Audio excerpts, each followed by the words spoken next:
ഞാൻ ചോദിക്കുന്നത് അതല്ല. ശുചിത്വ മിഷന്റെ നേതൃത്വത്തിൽ എന്താണ് അവിടെ നടക്കുന്നത്? എനിക്കൊന്ന് അറിയാൻ വേണ്ടി ചോദിച്ചതാ. മാലിന്യ ഉൽപാദനത്തിന്റെ അളവ് കുറയ്ക്കുക, അതിനുവേണ്ടി ഡിസ്പോസിബിൾ സാധനങ്ങളുടെ ഉപയോഗം പൂർണ്ണമായും ഒഴിവാക്കി കഴുകി ഉപയോഗിക്കാൻ കഴിയുന്ന പാത്രങ്ങൾ ഉപയോഗിക്കണം. ബാക്കി വരുന്ന ജൈവ മാലിന്യം അതാത് സ്ഥലങ്ങളിൽ തന്നെ വളമാക്കി മാറ്റുകയും ചെയ്യുക. ഇതാണ് ഗ്രീൻ പ്രോട്ടോകോളിന്റെ അടിസ്ഥാന തത്വം. ഇത് ജീവിതത്തിന്റെ നാനാ തുറകളിൽ എത്തിക്കുന്നതിനുള്ള തീവ്ര ശ്രമമല്ലേ ശുചിത്വ മിഷന്റെ നേതൃത്വത്തിൽ അവിടെ നടക്കേണ്ടത്? ഇത് ജില്ലാ കളക്ടർ പറഞ്ഞു തന്നിട്ട് ചെയ്യേണ്ട കാര്യങ്ങളാണോ? ആലോചിക്കുക, എന്നിട്ട് ഉത്തരവാദിത്വത്തോടെ പ്രവർത്തിക്കുക.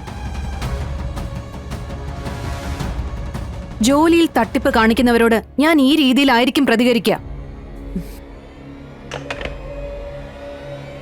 എന്താ ജോണേ, ഞാൻ പറഞ്ഞത് ശരിയല്ലേ? വളരെ ശരിയാണ്. എന്നാ ഇനി ജോണിന് പറയാനുള്ളത് പറയൂ. മാഡം, എമർജൻസി റിലീഫ് ഫണ്ടിൽ ഉൾപ്പെട്ട ആൾക്കാരുടെ ലിസ്റ്റാ.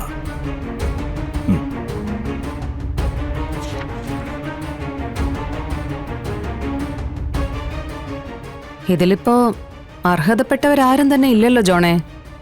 മൊത്തത്തിലൊരു തട്ടിക്കൂട്ട് മണക്കുന്നുണ്ടല്ലോ. അല്ല, ഇതിൽ പറഞ്ഞിരിക്കുന്നവരൊക്കെ അർഹതപ്പെട്ടവർ തന്നെയാ. പിന്നെ 1-2 പേര് കാണും. അതിപ്പോ ഏത് പദ്ധതിയിലാണ് മാഡം 100% ക്ലിയറൻസ് ലിസ്റ്റ് തയ്യാറാക്കാൻ പറ്റുന്നത്? അങ്ങനെ തയ്യാറാക്കിയാലേ ഈ പദ്ധതി നടക്കൂ.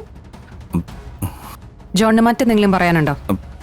മാഡം, 1-2 പേരുടെ പേര് വന്നു എന്ന് കരുതി ലിസ്റ്റിലുള്ള മുഴുവൻ പേരെയും ആ രീതിയിൽ കാണരുത്. 1-2 പേരല്ല ജോൺ. ഈ ലിസ്റ്റ് സത്യസന്ധമായി ഉണ്ടാക്കിയതല്ല, അനധികൃതമാണ്.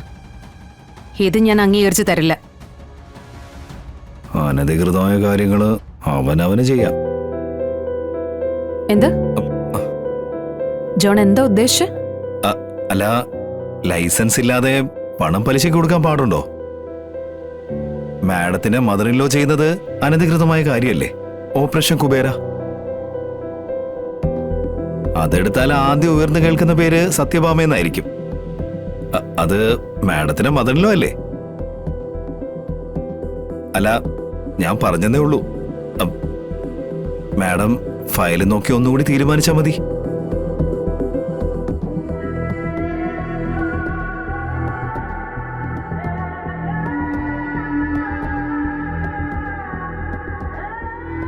മാഡത്തിന്റെ മദറിൻലോ ചെയ്യുന്നത് അനധികൃതമായ കാര്യമല്ലേ? ഓപ്പറേഷൻ കുബേര.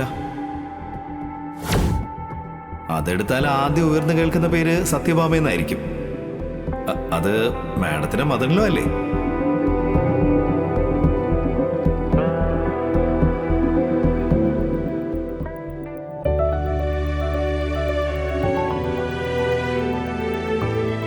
ഏട്ടൻ അല്പസ്വല്പം എരിവും പുളിയും ഒക്കെ കൂടുതലുള്ള ഭക്ഷണം ഇഷ്ടം.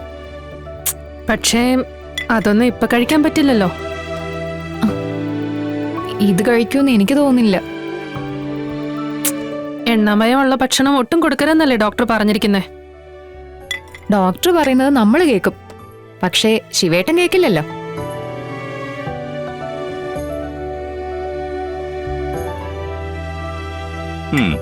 അല്ല, വിഷയം എന്റെ ഭക്ഷണമാണെന്ന് തോന്നുന്നു.